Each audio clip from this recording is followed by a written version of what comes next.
Apabila Perdana Menteri Netanyahu merasa frustasi akhir-akhir ini, maka percayalah bahwa sebagian besar penyebabnya adalah ulah para militer sipil Irak dan kawan-kawan. Bagaimana tidak, jika sejumlah negara hanya berkoar-koar untuk mengecam, maka kelompok pejuang di kawasan Timur Tengah telah angkat senjata dan bergempur berkali-kali demi menunjukkan dukungannya terhadap Palestina. Nah, dari sejumlah pejuang yang ada, kelompok perlawanan Irak ini merupakan satu di antaranya. Kelompok ini pun tak main-main dengan serangannya, mulai dari pelabuhan, pangkalan utama militer hingga kilang minyak Israel digempur. Berikut bukti kegilaan para pejuang yang bikin Netanyahu pusing karena gempuran di berbagai titik vital yang membuat Israel semakin frustasi. So, sebelum itu pastikan kalian udah like dan subscribe channel Republika Mahasiswa dulu ya. Let's go. Yang pertama, pangkalan utama militer Israel dibom. Kelompok perlawanan Iran mengklaim serangan langsung ke salah satu pangkalan utama militer Israel dengan bom, menandai peningkatan eskalasi setelah Hizbullah lebih dulu berulah. Serangan bom ini tentu bisa berakibat fatal karena langsung menghantam pangkalan militer Zionis. Faktanya lebih banyak masalah bagi Israel ketika serangan pada 8 Juni diluncurkan ke arah utara dataran tinggi Golan saat itu. Sebagaimana dilaporkan oleh Times of India, para pejuang mengaku mendapat serangan langsung dalam bentuk balasan sebelum akhirnya melancarkan apa yang mereka klaim sebagai perlawanan terbesar. Mereka juga mengakui telah menargetkan sasaran penting lain di wilayah kependudukan Israel. Kami akan terus menghancurkan benteng musuh sebagai respon terhadap pembantaian Zionis terhadap warga sipil Palestina yang tidak berdaya, ungkap kelompok Irak ini dalam sebuah pernyataan. Sebelumnya, pesawat tak berawak Hizbullah juga menyerang Nazaret yang merupakan serangan terdalam terhadap Israel. IDF mengatakan pihaknya gagal mencegat proyektil dan sedang menyelidiki mengapa sirine tidak memperingatkan adanya drone yang datang. Nah, seperti Hizbullah, perlawanan Islam Irak juga meningkatkan serangannya terhadap Israel. Keduanya bahkan meningkatkan serangan dalam seminggu terakhir ini dan mengarah pada perang terbuka saat Presiden AS Joe Biden mendorong upaya untuk terjadinya gencatan senjata. 2. Pelabuhan Haifa Israel diserang. Enggan bergerak sendiri, kelompok perlawanan Islam Irak bersama Houthi di Yaman mengumumkan operasi gabungan mereka untuk menyerang kapal Israel di pelabuhan Haifa pada 6 Juni lalu. Bersamaan dengan itu, perusahaan keamanan Inggris Ambrey melaporkan sebuah ledakan kapal dagang di Laut Merah 19 mil laut dari kota pelabuhan Mocha di Yaman pada hari yang sama. Melalui klaim sebuah LSM Yaman, diketahui bahwa kelompok Houthi nyatanya telah mengamankan lebih dari selusin pekerja bantuan dalam operasi yang tampaknya terkoordinasi. Houthi kemudian melancarkan 2 operasi militer gabungan dengan perlawanan Islam Irak terhadap kapal-kapal di pelabuhan Haifa Israel. Hal ini membuktikan langkah serius telah diambil setelah kedua milisi tersebut berjanji akan mengintensifkan serangan beberapa minggu terakhir. Juru bicara militer Houthi, Yahya Sari, dalam keterangannya menyebut operasi militer gabungan dengan kelompok perlawanan Islam Irak berhasil mencapai sasaran yang akurat. Yang pertama menargetkan 2 kapal yang membawa peralatan militer di pelabuhan Haifa. Yang kedua menargetkan sebuah kapal yang melanggar keputusan kami untuk melarang masuk ke pelabuhan Haifa di Palestina yang diduduki katanya minggu lalu. Katanya pembicaraan memang berlangsung setelah pemimpin Houthi, Abdul Malik Al-Houthi, terlibat panggilan telepon dengan ketua kelompok perlawanan Islam Irak, Abu Husin Al-Hamidawi, sebulan sebelumnya.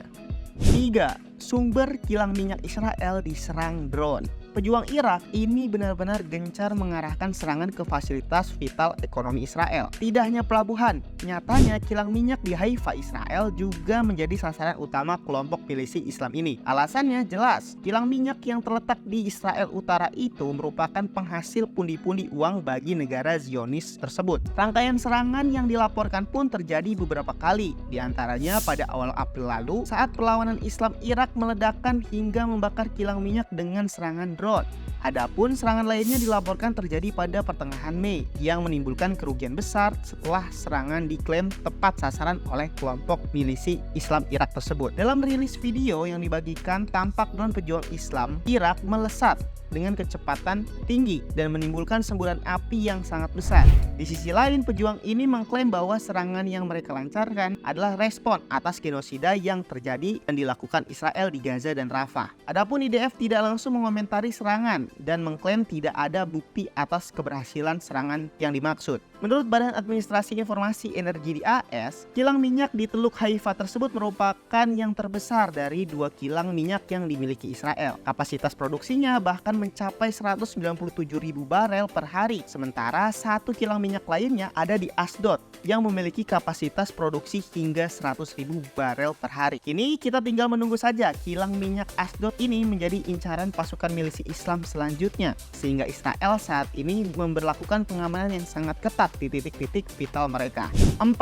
Serbuan drone di kota Eilat, Israel. Satu lagi wilayah yang jadi sasaran, beberapa hari lalu, kelompok perlawanan Islam Irak juga mengaku bertanggung jawab atas serangan pesawat tak berawak atau drone di sebuah wilayah kota di Eilat, Israel Selatan. Melalui pernyataan yang dikutip oleh Times of India, kelompok perlawanan menyebutkan para pejuangnya melancarkan serangan pesawat tak berawak atau drone pada lokasi yang cukup vital di Eilat 2 Juni lalu. Tidak hanya itu, drone-drone ini sempat diluncurkan dari Irak pada akhir Maret dan menghantam pangkalan Angkatan Laut Israel di Eilat. Koresponden militer untuk situs pangkalan militer Israel, Wala, mengatakan bahwa drone jatuh di dekat korvet kelas 6 SAR. Koresponden yang diketahui bernama Amir Bohot itu kemudian menyatakan sebuah drone yang diluncurkan dari Irak dilaporkan menghantam pangkalan Angkatan Laut hingga menimbulkan kerusakan. Tepatnya hanya 1 hari setelah ledakan benda mencurigakan di kawasan Eilat terjadi. Laporan itu sekaligus mencatat bahwa pejuang Irak mengeluarkan pernyataan pada hari yang sama dan mengklaim pihaknya lah yang bertanggung jawab atas berbagai serangan di Eilat tersebut. Wah, strateginya sangat tepat sasaran ya pasukan milisi Islam Irak ini.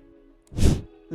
Serangan di pelabuhan Asdod bikin pusing Netanyahu. Satu lagi pelabuhan yang menjadi sasaran ketika perlawanan Islam di Irak menargetkan pelabuhan Asdod di Israel Selatan pada Januari lalu. Netanyahu praktis dihadapkan pada persoalan yang rumit dan bikin pusing. Bagaimana tidak, serangan itu terjadi hanya beberapa hari setelah kelompok ini menargetkan pasukan Israel di dataran tinggi Golan. Saat itu dilansir dari Al-Mayadin yang melaporkan bahwa kelompok perlawanan Irak akan melanjutkan operasi ke tahap kedua, di mana pasukan akan memblokade semua rute maritim Mediterania ke pelabuhan-pelabuhan yang diduduki Israel di Palestina. Tidak hanya menyerang pelabuhan Asdod, pejuang Irak ini juga mengaku bertanggung jawab atas serangan pangkalan AS di Irak Barat pada saat yang hampir bersamaan. Bahkan beberapa tentara AS dikabarkan terluka dalam serangan rudal di pangkalan udara tersebut. Berbicara tentang operasi tahap kedua, kelompok perlawanan Islam Irak kemudian melancarkan serangan yang mengarah ke pangkalan udara Ramat David, Israel. Ini adalah pangkalan Israel di wilayah utara yang difungsikan sebagai tempat penyimpanan jet tempur. Sedangkan dalam serangan lain, para pejuang Islam Irak juga menyerang target yang sangat penting di Asdod karena menjadi pangkalan udara penting Israel selama ini. Gencaran serangan kelompok perlawanan Islam Irak hingga melakukan operasi gabungan bersama Houthi membuktikan bahwa mereka tak main-main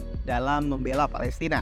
Beberapa serangan vital tersebut pastinya membuat Israel berada di posisi yang semakin sulit. Ini pun baru saja dilakukan oleh 2 gabungan milisi Islam, Irak dan juga Houthi. Bagaimana menurut kalian posisi Israel dalam eskalasi peningkatan selanjutnya? Apakah nantinya milisi-milisi Islam yang melawan Israel bersatu dan melakukan gabungan serangan? Ataukah Israel bisa melakukan serangan balik dan memukul mundur para milisi-milisi Islam yang mencoba menggabungkan kekuatan tersebut? So, tulis tanggapan kalian di kolom komentar ya.